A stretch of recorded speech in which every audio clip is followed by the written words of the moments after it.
Today we will discuss the political party. हमें राजनीतिक दलों की क्यों आवश्यकता होती है? लोकतंत्र में राजनीतिक दलों की आवश्यकता होती है।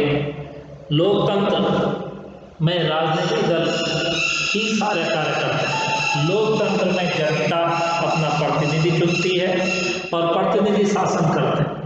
अगर लोकतंत्र में राजनीतिक दल नहीं होंगे तो हर एक व्यक्ति स्वतंत्र होगा। कोई भी व्यक्ति चुनाव में खड़ा हो सकता है, कोई भी व्यक्ति सरकार के प्रति जवाबदेही नहीं होगा।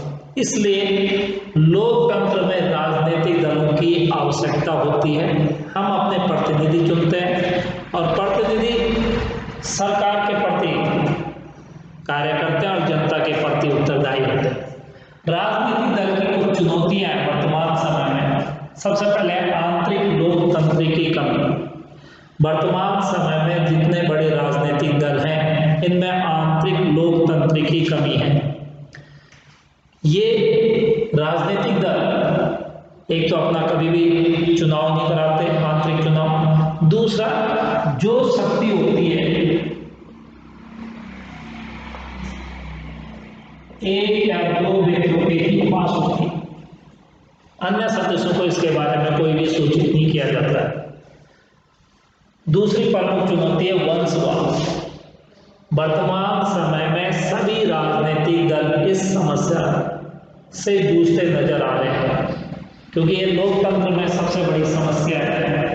राजनीतिक दल का टिकट बंटवारा होता है तो अपने परिवार के सदस्य या अपने रिश्तेदारों को ही टिकट देते हैं, जिसके कारण जितने भी राजनीतिक दल हैं, अगर पिता राजनीति में है तो बच्चा भी राजनीति में ही आता है। तो इस तरह से हमारे कई प्रमुख नेता हैं जिनकी पीढ़ी दर पीढ़ी वंशवाद चल रहा है। तो ये वर्तमान समय में सबसे बड़ी चुनौती। तीसरी चुनौती है धन तथा आपराधिक तत्वों की घुसपैठ। वर्तमान समय में राजनीतिक दल सभी इसका सामना कर रहे हैं। टिकट बंटवारे के समय जो व्यक्ति सबसे अधिक मात्रा में लोगों को धन उपलब्ध कराता है उस व्यक्ति को ही टिकट दी जाती है। लेकिन वर्तमान समय में आपराधिक तत्वों के भी राजनीतिक क्षेत्र में प्रवेश करते हैं, क्योंकि जब चुनाव होते हैं तो ये आपराधिक तत्व, ये आपराधिक व्यक्ति उम्मीदवार को जिताने में सहायक होते हैं, उम्मीदवार के लिए गलत कार्य करते हैं, जैसे बूथ कैप्चरिंग हो गया। तो इस तरह से गलत विकल्पहीनता की स्थिति, ये सबसे बड़ी समस्या है, क्योंकि सभी राजनीतिक दल जो है एक दूसरे की नीतियों की आलोचना करते हैं। जब सपोज सत्तारूढ़ दल और विपक्षी दल का प्रमुख कार्य है सरकार की आलोचना करना। जो सरकार जो भी नीतियां बना रही है विपक्ष लोगों के सामने लेकर आती है, लेकिन सभी राजनीतिक जब लेकर आती है लेकिन उसके समस्या का समाधान नहीं हो पाता। इस तरह से हमारे पास कोई अन्य विकल्प नहीं बचता, क्योंकि हमें एक ना एक व्यक्ति को जिताना होता है, जिसके कारण हमें पास कोई अन्य विकल्प नहीं होता, हमें चुनना ही पड़ता है। तो ये हमारी समस्याओं का समाधान नहीं करते सभी राजनीतिक दल। यही है। अब इन दलों की चुनौतियों को कैसे दूर किया जा सकता है? वर्तमान समय में संविधान में कुछ उपाय किए गए।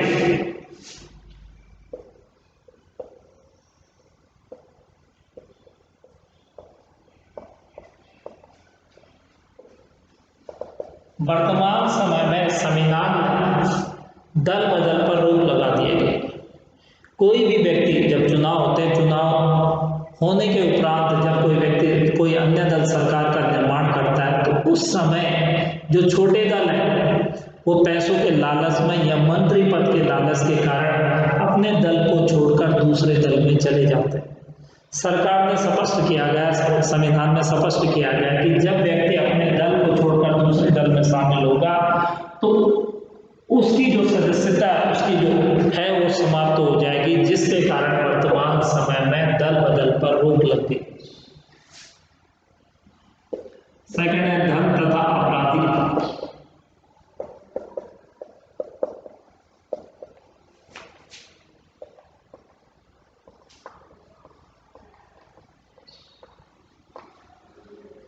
उच्चतम न्यायालय ने स्पष्ट निर्देश जारी किए गए, जब कोई व्यक्ति चुनाव के समय अपना निर्वाचन दाखिल करता, अपना पत्र दाखिल करता है, तो उस समय उसके पास जितनी भी संपत्ति है उसका स्पष्ट ब्यौरा देना पड़ता है। एक शपथ पत्र दाखिल करना पड़ता है, परिवार में कितने सदस्य हैं, उन सदस्यों के पास कितनी संपत्ति है, तो ये सब वो करना पड़ता है। दूसरा, शपथ पत्र में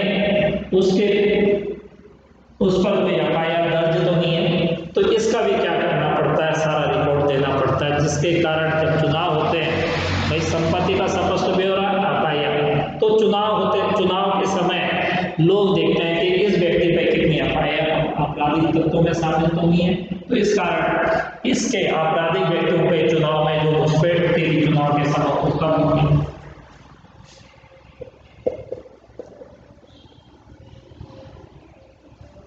तीसरा, सरकार ने स्पष्ट किया कि जो आंतरिक लोकतंत्र है, राजनीतिक दल समय समय पर चुनाव कराए, जो उच्च पद है उसके लिए भी चुनाव हो, एक रजिस्टर मेंटेन किया जाए, रजिस्टर में जितने सदस्य हैं उनके कार्यों का वर्णन किया जाए, ये स्पष्ट किया जाए। इसके अलावा सरकार ने कुछ निर्देश दिए गए हैं।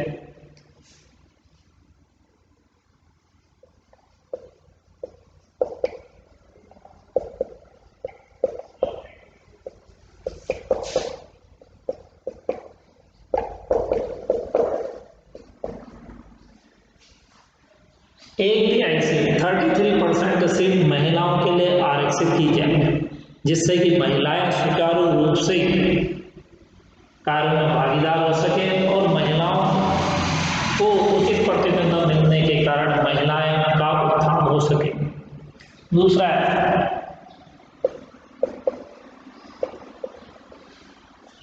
चुनाव खर्च, जितना भी राजनीतिक दल चुनाव के समय जो खर्च होती है वो राजनीतिक सरकार करे, और जब राजनीतिक दलों का जो खर्चा सरकार करे तो चुनाव में भी खर्चा कम होगा, क्योंकि चुनाव में राजनीतिक दल करोड़ों रुपए खर्च कर देते हैं, कुछ टिकट पाने में, कुछ उसके बाद चुनाव में, जिसके कारण ये।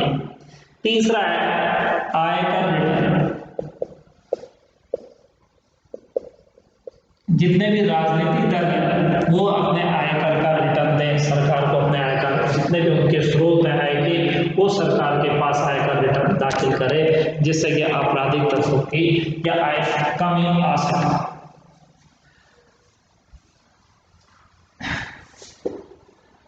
भारत में लगभग 750 राजनीतिक दल हैं और इन राजनीतिक दलों को मान्यता चुनाव आयोग देता है। तो चुनाव आयोग का जो मुख्य कार्य है देश में स्वतंत्र और निष्पक्ष कार्य करना।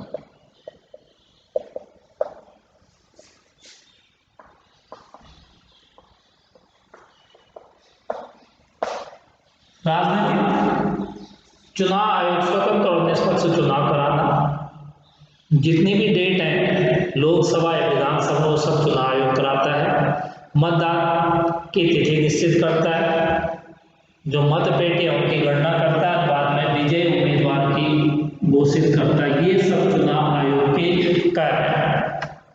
आज के लिए बस इतना ही, दैट्स ऑल।